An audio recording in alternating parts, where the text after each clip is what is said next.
భగవంతుడు ఉన్నాడా? ఇదిగో proof. Why to believe in god part 24. మానవుల యందు 10 వాయువులు ఉంటాయి. ప్రాణ, అపాన, వ్యాన, ఉదాన, సమాన, నాగ, కూర్మ, కృకర, ధనుంజయ, దేవదత్తములు అంటాం. ఇందులో మనము ప్రాణ, అపాన, వ్యాన, ఉదాన, సమాన, నాగ, కూర్మ వాయువుల గురించి ఇంతకుముందు వీడియోలో చెప్పుకున్నాం. ఇప్పుడు కృకర వాయువు గురించి చెప్పుకుందాం. తినవలసిన వేళకి తినకపోతే అబ్బాయి నువ్వు తిను తిను అని ఆకలి రూపంలో మంట పుట్టిస్తుంది ఒక వాయువు.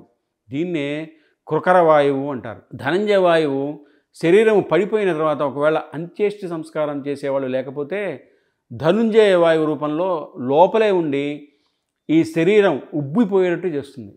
అంటే పంచభూతములలోకి కలిపేస్తుంది. కాబట్టి ధనుంజయ వాయువు శరీరమును పంచభూతములతో కలుపుతుంది. ఇప్పుడు దేవదత్తము, రే నీ ఇంద్రియాలు అలసిపోయారా, నీ మనస్సు అలసిపోయింది, ఇంకా నువ్వు కొంతసేపు నిద్రపోతే తప్ప నీ ఇంద్రియాలకు మనస్సుకు ఉపశాంతి లేదు, కాబట్టి నువ్వు పడుకో పడుకో నిద్రపో అని ఆవలింత రూపంలో వస్తుంది వాయువు. ఆవలింతకే దేవదత్తం అని పేరు. ఇప్పుడు ప్రభంజనుడై విరగ్గొట్టగలిగినటువంటి వాయువు మన శరీరం నిలబడడానికి 10 రకములైనటువంటి కర్మలను లోపల నుండి నిర్వహిస్తున్నాడు. ఆయన ఇవి చేయకపోతే మనకి బ్రతికే లేదు.